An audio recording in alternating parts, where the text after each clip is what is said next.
Hi ನಮಸ್ತೆ ಎಲ್ರಿಗೂ. ಇದು 4ನೇ ದಿನ 4ನೇ ಟಿಪ್ನ ಶೇರ್ ಮಾಡ್ತಾ ಇದ್ದೀನಿ. ಏನಿದು ಅಂತಂದರೆ give time to healing. So healing process ಅಂತ ನೀವೆಲ್ಲ ಕೇಳಿದಿರಿ. ಸೊ ಹೀಲಿಂಗ್ ಪ್ರೊಸೆಸ್ ಅಂತಂದರೆ ಇವತ್ತು ಗಾಯ ಆಗುತ್ತೆ, ನಾಳೆ ಅದು ಹೋಗ್ಬಿಡುತ್ತೆ ಅಂತ ಅಲ್ಲ.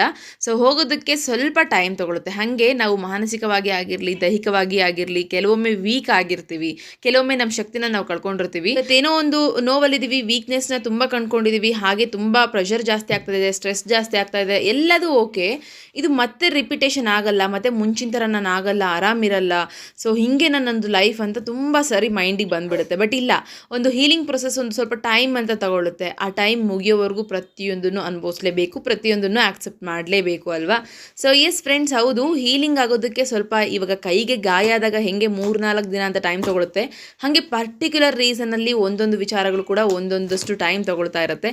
ಆ ಹೀಲಿಂಗ್ ಪ್ರೊಸೆಸನ್ನು ಅಕ್ಸೆಪ್ಟ್ ಮಾಡಬೇಕು. ಓಕೆ, ನಾನು ತುಂಬ ಹೀಲಿಂಗ್ ಆಗ್ತಾ ಇದ್ದೀನಿ, ಎಸ್ ನಾನು ಮುಂಚೆ ಥರ ಬೆಟರ್ ಆಗ್ತೀನಿ, ಈವನ್